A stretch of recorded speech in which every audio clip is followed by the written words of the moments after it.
Hello and welcome to the Melissa Diaz Report. My name is Melissa Diaz, coming to you live from Austin, Texas. It's Christmas, baby. Not in Austin, Texas, really, but sort of.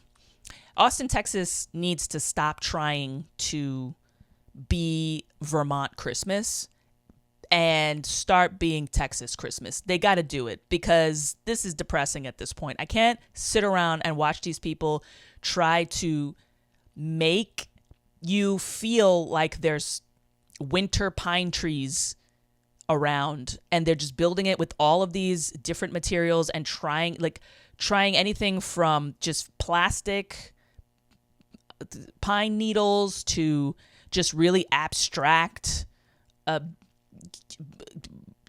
sort of abstract renditions of pine trees made out of different materials that glow or glitter or have like this weird, techno sheen to them. Like they tried to make you think that you're in Vermont in so many ways. That fake snow made of lights doesn't look like that. It looks like just messy lights on the floor.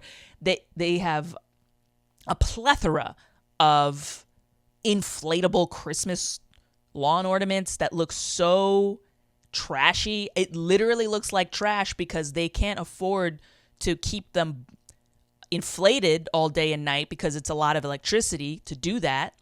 And so they turn them off in the daytime, a lot of these homes. And then it just literally looks like there's trash all over the lawn. It looks like Santa and his reindeer have melted the way the Wicked Witch of the West did in The Wizard of Oz. Like somebody threw a bucket of cynicism on them and then they just melted away into somebody's lawn and only the clothing and the hides of the reindeer and the hooves are left. And it's depressing. You walk around in the daytime here, it's depressing. Stop it. Stop trying to be something that you're not. Stop trying to make it happen in the way that it isn't. Put some lights on a cactus. Would it kill you? Some people do it here, and it's lovely. You're not trying to be something that you're not. Stop that. And the same goes for Christmas family time. You put the phone down, look around, and realize that the crusty, cringy, corny, lame, aging, sickly, stupid, dumbass people around you, not only are you one of them, just realize that you're of them, you come from them, stop running away from them, but that's who you have. That's all you have. Okay? Are they irredeemable? Probably not. Nobody is, really. Not very few people are. Everyone deserves a chance. This is your family. Just accept them, accept it. Stop trying to make Christmas what it isn't, and stop getting depressed when it isn't. Just get off your ass. And here's the trick. You got to pull everybody in there in your home out of their bullshit and take them someplace different. Don't try to make the Christmas of your dreams. That's delusional. And besides, you probably got half of that from Pinterest. That's not real. And you got it from your phone, and that's not real. You may as well be trying to make Christmas based on some fucking billboard that you drove by on a highway one time. Don't do it. Right? And I did that this year. I was like, look at these people. I looked around at my family. I'm like, what am I doing? I'm trying to do this year again. What am I going to bake again and try to sit people around a table and stare at each other? And everybody here is insane. Everybody here is insane. I can put everybody to face each other all I want. They still only see what's in their minds. Let me take them away from all this. Let's go away and let's go get Korean food. And we did it. We did it, and it worked because there was so much smoke and grease and chaos that they were scrambling. Everybody, they were scrambling to figure. They couldn't put their defenses up because it was too weird. It was Asians everywhere. It was too weird. They couldn't handle it. So, and then I was like, grill the fucking meat, man, grill it. And they were like, okay, yeah. And it's like, you can't eat it unless you grill it. It's raw. And they're like, oh my God, we've never done this. And then you just throw the tongs at them and they got to grill and they can't think. They can't think of their usual BS. Their BS lines that people throw at each other in families that just follows this weird script that who wrote this gross script where you just repeat the same dumb crap every day, same drama, same melodrama. Get out of here, right?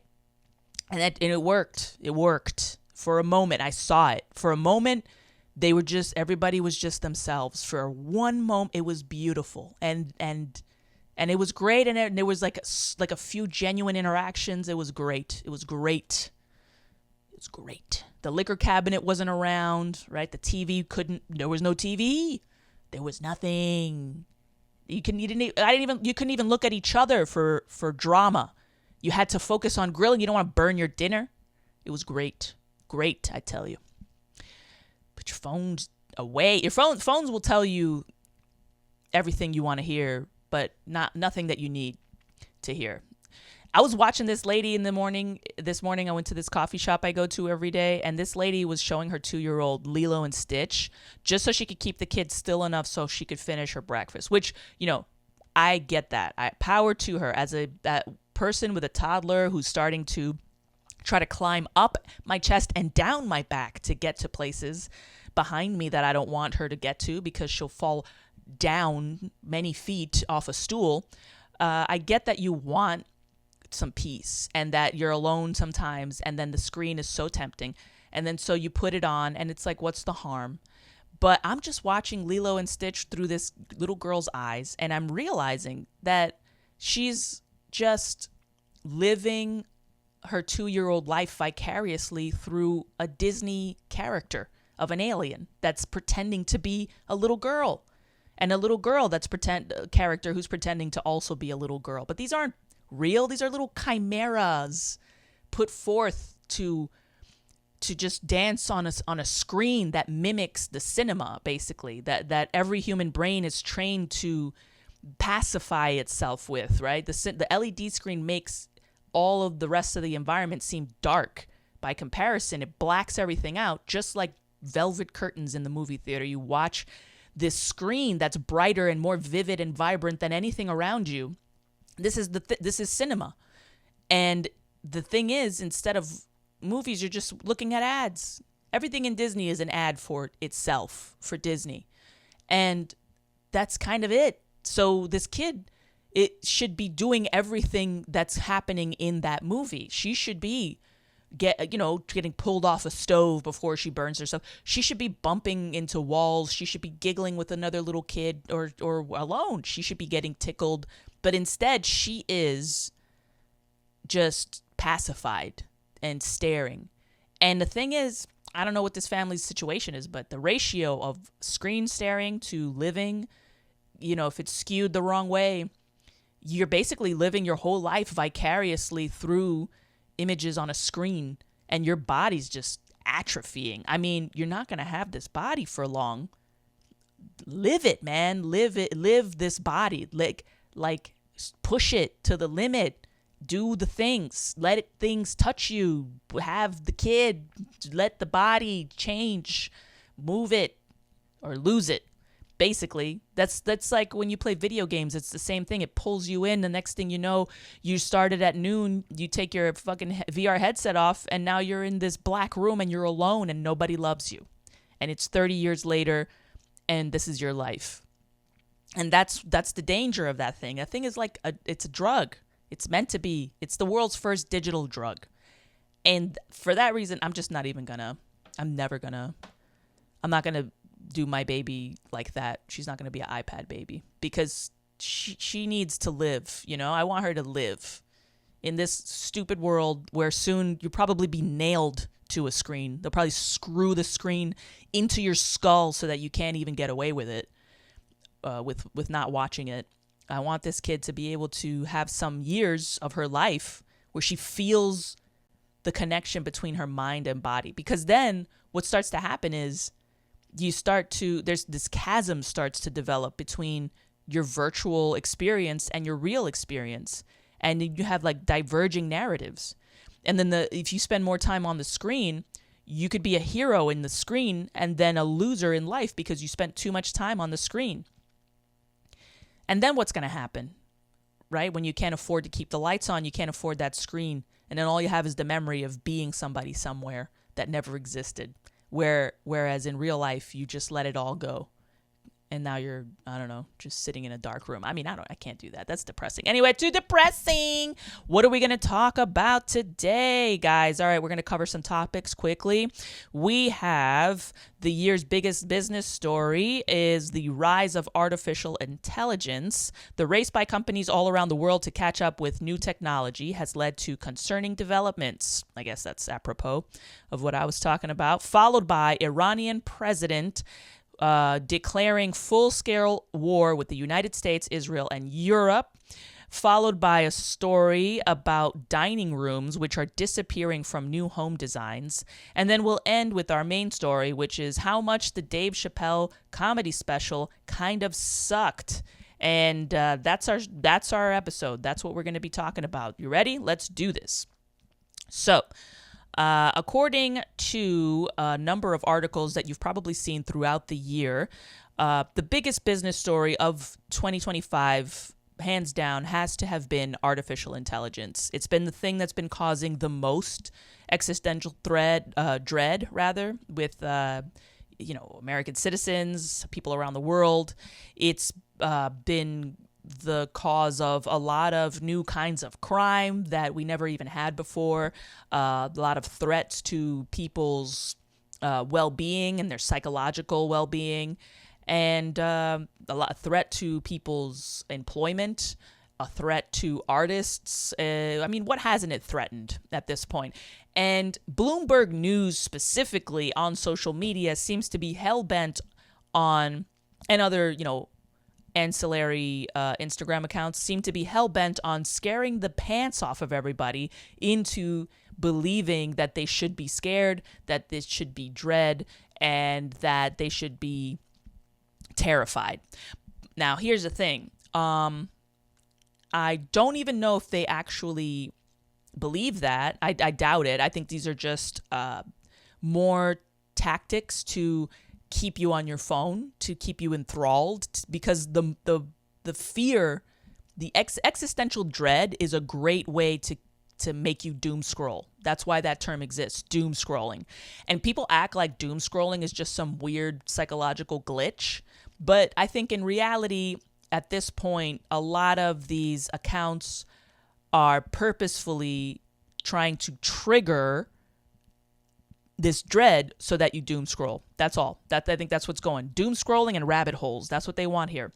It's like a game of snakes and ladders, or shoots and ladders, but it's all shoots. They want shoots. They don't want ladders. They're pulling up the ladder in a lot of ways, economically, financially, social mobility wise. They're pulling up all the ladders, and now we're just playing a game of shoots. They want shoots only. That's it. That's what keeps you on your phone, is for you to catch a ride down a slide of dread that just never ends. And that's the game. And eventually you snap out of it. And so I think they think, oh, no harm done. But some people never get out of it. And some people stay in that chute for forever until they then try to basically blow up an energy grid somewhere in Virginia or something like that. Or they try to commit some weird act of terrorism.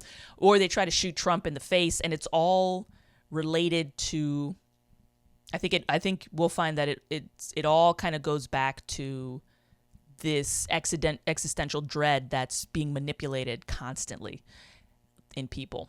And for good reason, though. That's the thing. We have a lot of reasons to feel dread.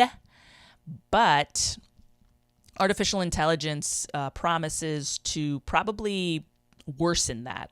This is another reason to just get off your phone. I don't know look, your phone is made by child slaves. The precious metals inside of the chips that make them go have been a big cause of tension between countries that threatens nuclear war at some point, maybe. The metals are dug up by other slaves in other parts of the world, in Africa and all this stuff, right? That basically keeps the slave trade going in places like Liberia, I think it is, or no, Lebanon, I believe, is one of the modern day slave countries where slavery is occurring a lot. And so I don't know, man. What could we? The only thing that's keeping us on our phones, because people don't even want to be on the goddamn phones.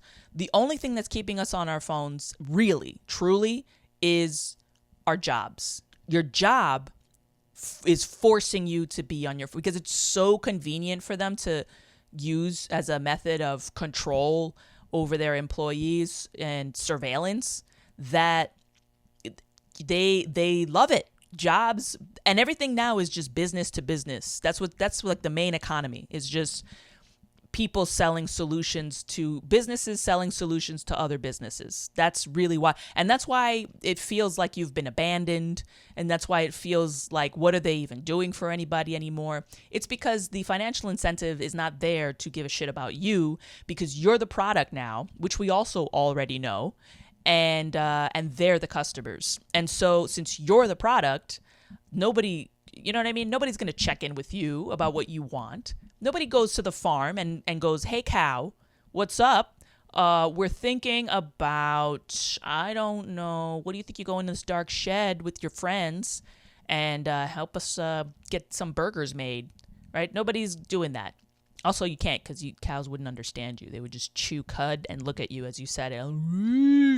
And it would just be kind of pointless. But you get what I'm saying, right? You don't go to the chickens and go, hey, we want all your eggs. What do you say? You just go above their heads to the farmer and you make the deal with him. And that's what's happening with us. So, I don't know. I guess, what is this? This is how feudalism starts, right? Or something? Anyway. So, that's artificial intelligence in the year ahead. I don't know what's going to happen, obviously, because who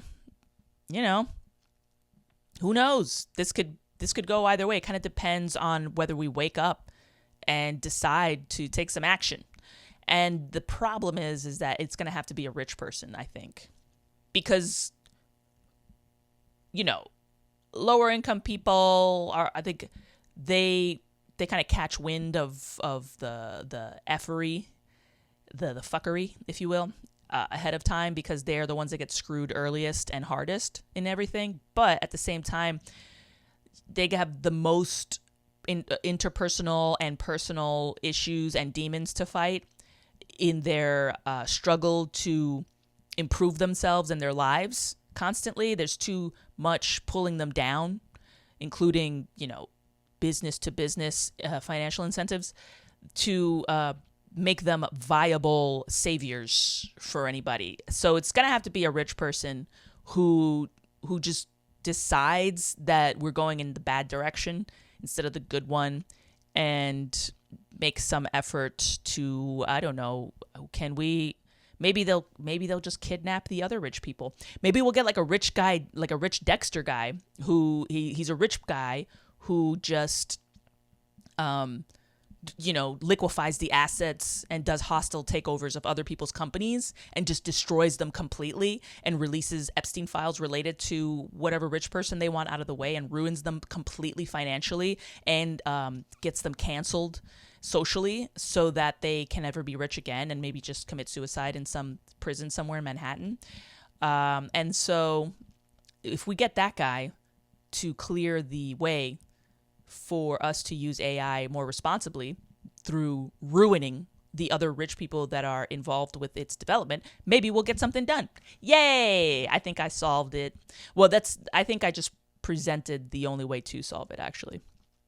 We basically need a Batman, but a Batman who, instead of prancing around in a bat suit, which is idiotic, he actually uses his money and power to destroy the real villains, which are the corrupt companies and politicians making Gotham a war zone instead of chasing mentally ill people dressed like clowns, right? Instead of that, he would just He'll go after Sam Altman. Anyway, so here we go. Next story, we have Iranian President Masoud Pezeshkian said Saturday his nation is in full-scale war with the United States, Israel, and Europe. Isn't that interesting?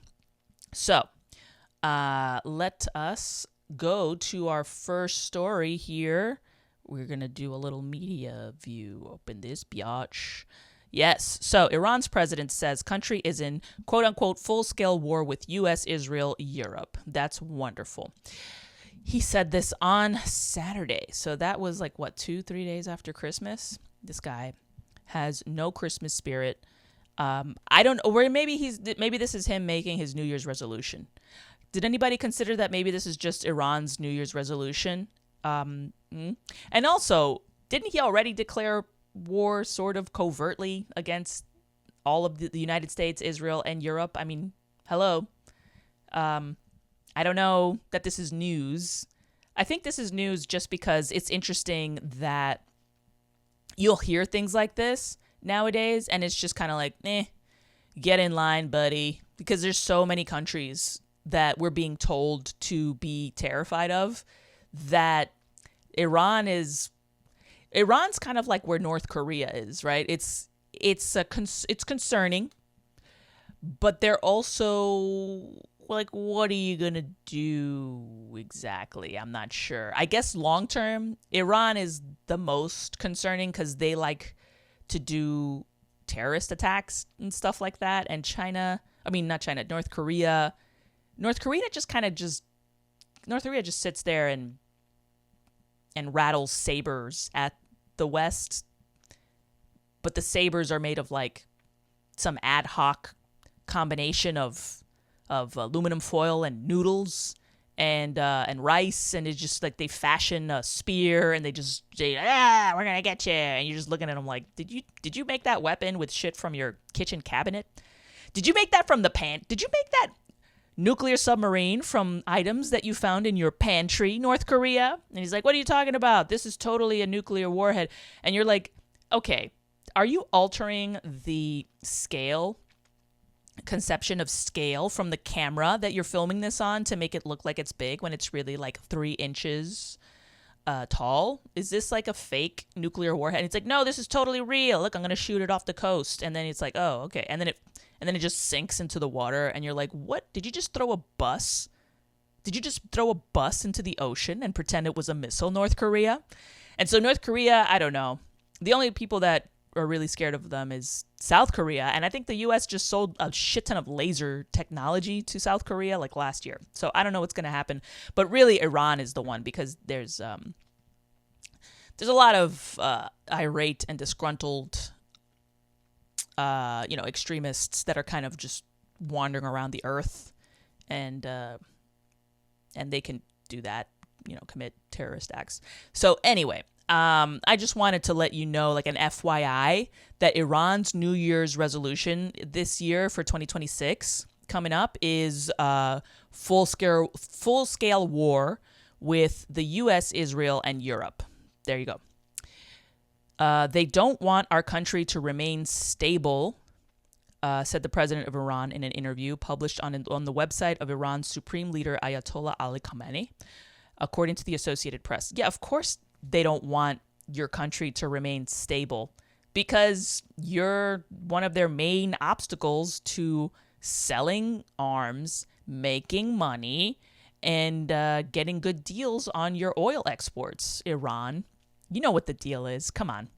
This is another thing, is at this point, foreign policy is this diplomatic stalemate, and everyone just says and postures themselves in whatever way necessary to just kind of maintain the status quo and prevent nuclear warfare. That's what we're doing. That's all we're doing. Even with Ukraine.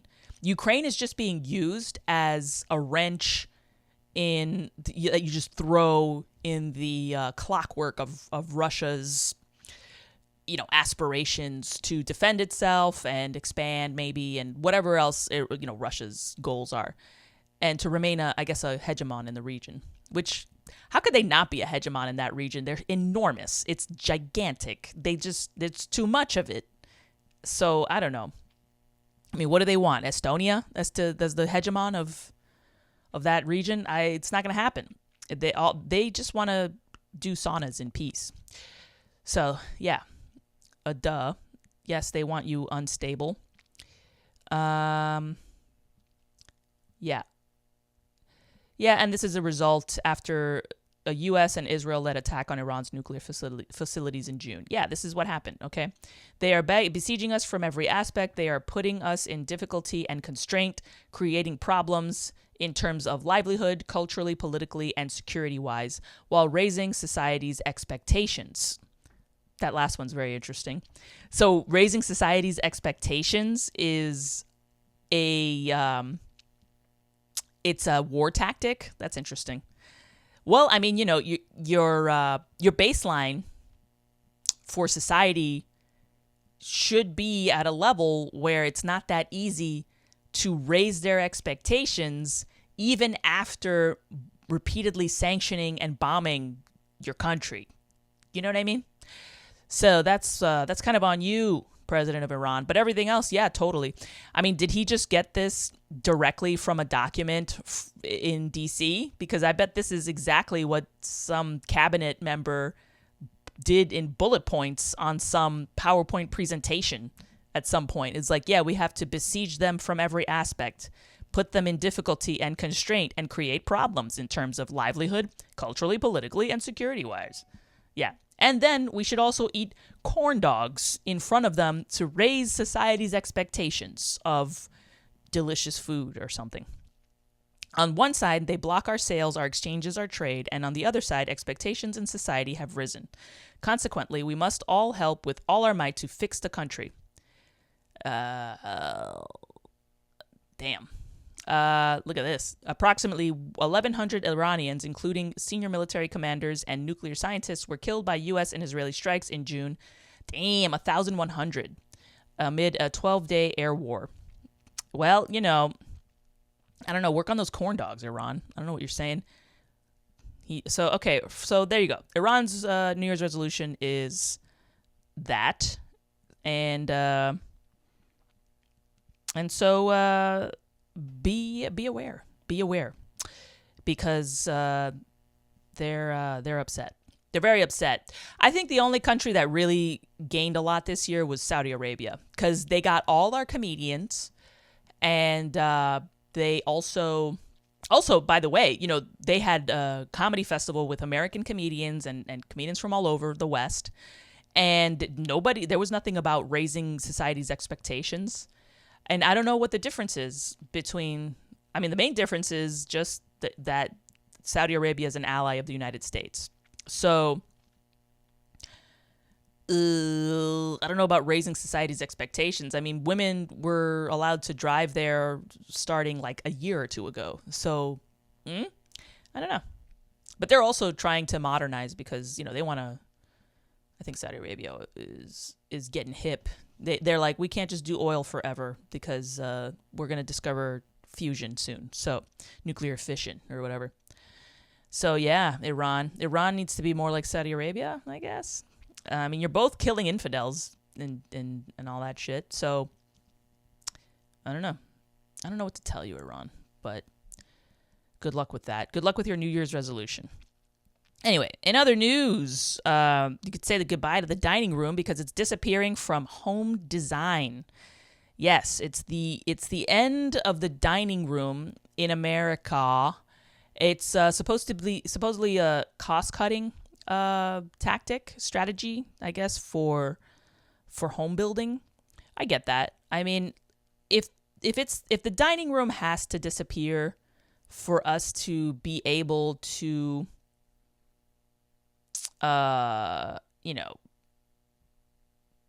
afford homes, then so be it.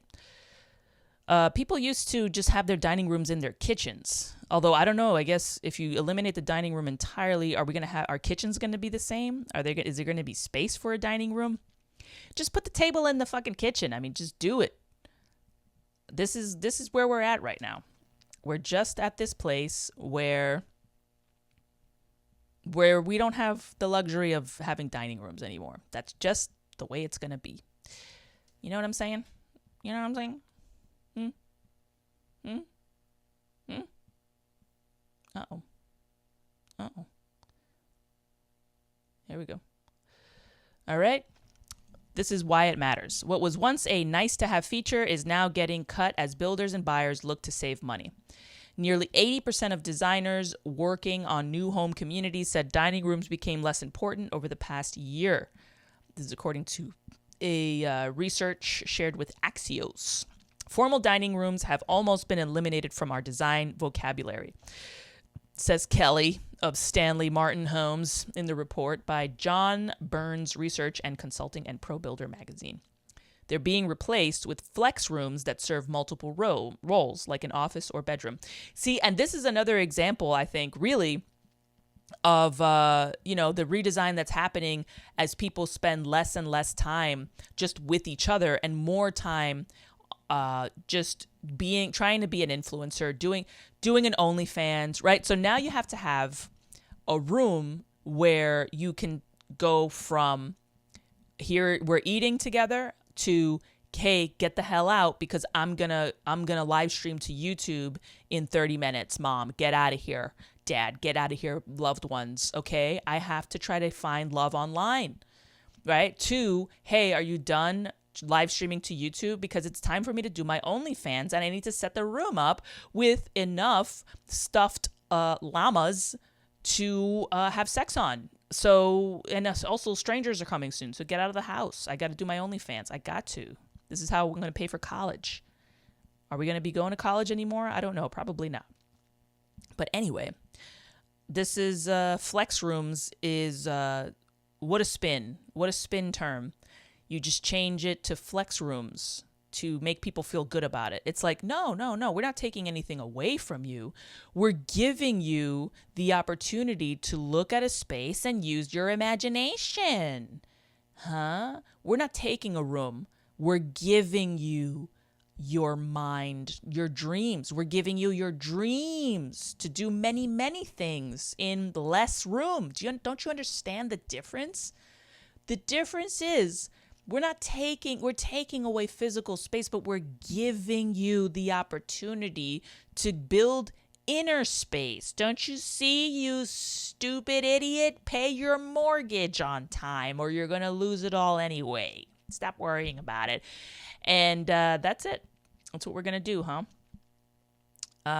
Home designs are shrinking due to higher building costs, including for labor and materials, while still high mortgage rates squeeze buyer budgets. And that's it.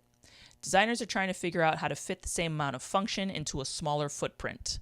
Yeah, okay. I love it. Positive spin on a negative thing. That's my favorite. Here, I can do platitudes too. Homes briefly grew larger during the pandemic. That was probably as a result of Bitcoin jackpots during COVID. And many shoppers are thinking really practically and are more likely to put storage solutions and ample counter space at the top of their wish lists. Yeah, okay. Please. Consumers are just so affordability minded that I don't think they have time to think about extras or the ideal of a dream home. The home itself is the dream. Yeah, what they're realizing is that the home itself is a dream and that dreams are actually what you're selling, not homes. So if the outside looks like the home that you've seen on Pinterest or something, then that is enough. That's all you have to sell people is bullshit. And that's what we're realizing now is that you just sell people bullshit. So that's wonderful. Good job, home builders. Good job. And finally, our final story is the Dave Chappelle special, The Unstoppable ... because it's the unstoppable N-word. And I really got to hand it to him because it's very commendable that he figured out a way to basically prevent bad reviews from happening with this lazy special because too many people are white that do these reviews and they're not going to want to have to dance around the N-word in order to say anything. But I will. This was probably his laziest special to date. I feel like I watched a 5-minute open mic set stretched out to an hour. interspersed with 15 minutes of cheering and applause and people yelling "I love you" in between each joke attempt. He did a lazy act out of a bird at one point. He just kind of, and really it started to feel more like he was doing like a Joel Osteen like mega church sermon on Black excellence more than he was doing a comedy special. That's how it felt. I don't resent it at all. I get it. That's kind of where it's at with him in his career. And that's where his fan base is at. His fan base wants that. He's giving it to them because his fan base just wants whatever makes Dave Chappelle feel good. And therefore, that's kind of it. This is a review that I found on Decider.com. The person who wrote this, their issue... Okay, look, the special opens with a flashback to Chappelle's 2019 Mark Twain Prize ceremony in D.C., where he accepted his award and quoted his mother, Yvonne, shown beaming from the audience, which was sweet, who had told him, sometimes you have to be a lion so you can be the lamb you really are. I think that's like religious speak or something, because if you're a lion, you can't be a lamb. So anyway, and he said, I talk this-ish like a lion. And that's nice, Dave Chappelle. Yes, you do. And the thing is, it's like he's surrounded by an audience on all sides, every single side. So it's like everywhere he turns, there is, ego just bouncing right back at him. Instead of like a comedy club where you turn around sometimes and you realize that you're in front of a brick wall and that's it. Like a target. You're being put up against the wall to be executed. And that's a big difference because Louis C.K., for example, has been spreading joy these many years in all his specials. I've been to a couple of his shows. They are fantastic. And it's because he was shamed and canceled that he's able to do that. Because he started to become just like Dave Chappelle and kind of weird, and he started wearing a suit and was more narcissistic. And Dave Chappelle, same thing. He started, he's wearing this army jacket with Colin Kaepernick? Yeah, Colin Kaepernick written in the back, right? And he's like an activist and all, because that's like his thing, right? And Dave Chappelle's thing is that, but Louis C.K.'s thing was being like the next Woody Allen, right? And being taken seriously in movie making and cinema. And so they diverged, but really were similar in that way. But then Louis C.K., what happened? He got caught, he got shamed, he got canceled, and now everybody knows for the rest of his days of his life that what a weirdo he is, like what his weird thing is, what makes him ashamed of himself, rightfully so. And that's the thing I think that now has made me pro-canceling. I don't think you should be as big as somebody like Louis C.K. or Dave Chappelle or Amy Schumer or anything, unless people know the thing that you should be ashamed of yourself for. And I'm saying that as a person who's up here talking on a microphone and shit, and that's going to bite me in the ass one day. But the thing is that I can see that that's what needs to happen for somebody to be an artist through and through for the rest of their lives and not get full of shit, is you have to be shamed. I'm pro-canceling now. I think everyone should be canceled, every politician. Release the Epstein files, because if everybody's dirty laundry is just out there all of a sudden, I think it would herald a new day in people trying to redeem themselves for how weird and perverted and loserish they are, to then actually do their fucking jobs, shut up and do your job, and no more soapbox, high moral high ground, high horse talk. Shut up and do your job, you pervert. You know what I mean?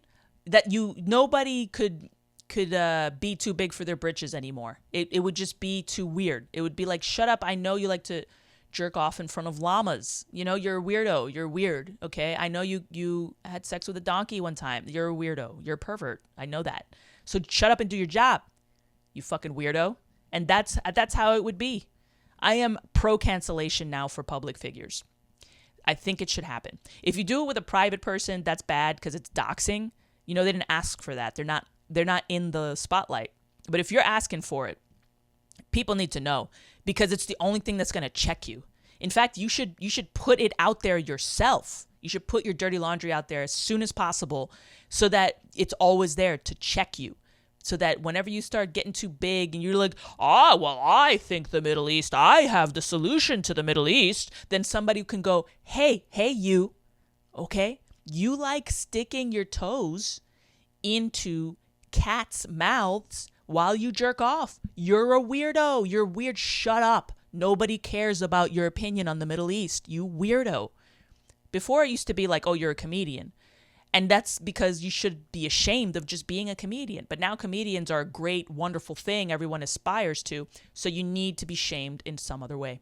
I'm telling you, dude, ever since Louis C.K. got canceled, it's been the best thing for his comedy that could have ever happened. He's a joy now because everybody knows that he's flawed and they see that in themselves and they relate to it better than somebody like a Dave Chappelle, who has gotten to this place where he's considered untouchable.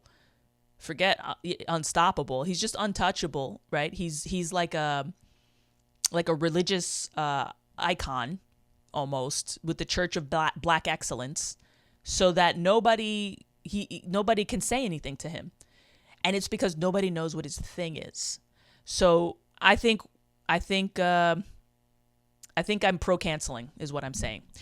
Anyway, that's all the time I have for you today. I hope you have a wonderful new year. Thank you for joining me for the Melissa Diaz Report. My name was Melissa Diaz. This was the Melissa Diaz Report. But now it's time to go, 'cause I am done today. Goodbye. Thanks for joining me. I'm going to stream again on Thursday. I'm still working out the technical stuff. I'm trying to make this podcast happen. I'm trying to make it work. Thank you for being here, listening, watching. I don't care how many of you are out there. I'm really glad you did it. Thank you for taking a chance on me. Thank you for choosing me, Melissa Airlines, for this listening experience, for this moment in your life. Go out there, grab your family and just throw them in a car and drive somewhere with them and just have the Christmas, not the one that you want, but have the one that you deserve, because chances are it's actually better than you think. All right. So have a wonderful new year. Have great New Year's resolutions for yourself. Don't declare war on Europe. Do something for yourself. Okay. And yeah, I'll see you next year. Okay. All right. Bye-bye.